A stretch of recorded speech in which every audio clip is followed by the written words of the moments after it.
serikali ya Rais Samia Suluhu Hassan imechukua hatua za kurejesha utangamano katika nchi yetu, ambao sasa nchi yetu ni shwari na kila mtu anafuata utawala wa sheria. Lakini ni dhamira ya Rais Samia Suluhu Hassan kuhakikisha kwamba tunaanzisha mazungumzo ya maridhiano ili kuhakikisha hata hao wachache wanapata nafasi ya kusikilizwa ili kuwa na taifa lenye amani na umoja na kuendelea kuwa mfano wa utulivu katika Afrika na dunia.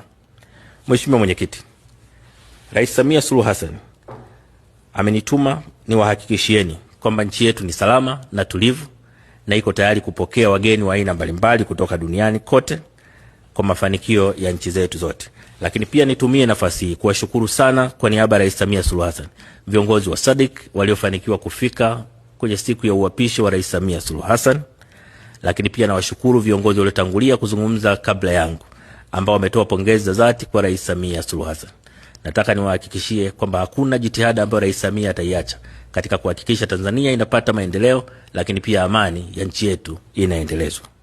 Mheshimiwa Mwenyekiti, sasa nirejee kwenye ajenda ya kikao chetu cha leo.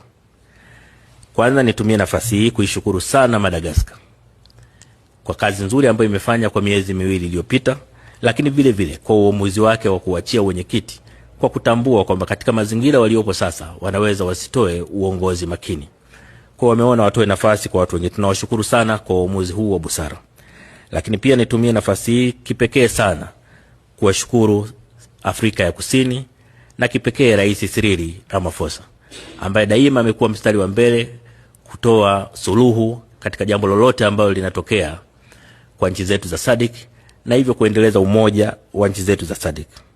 Tanzania inaunga mkono mapendekezo yaliyotolewa, lakini pia inatoa wito wa kujifunza kutokana na kilichotokea sasa ili tuwe na utaratibu ulio wazi katika kanuni zetu ambao jambo lolote likitokea basi tunaweza kwa kutumia kanuni zetu kupata suluhu mara moja ya jambo hilo, na hasa kwenye eneo la utatu au troika ambao ni muhimu sana katika usalama wa nchi zetu za SADC.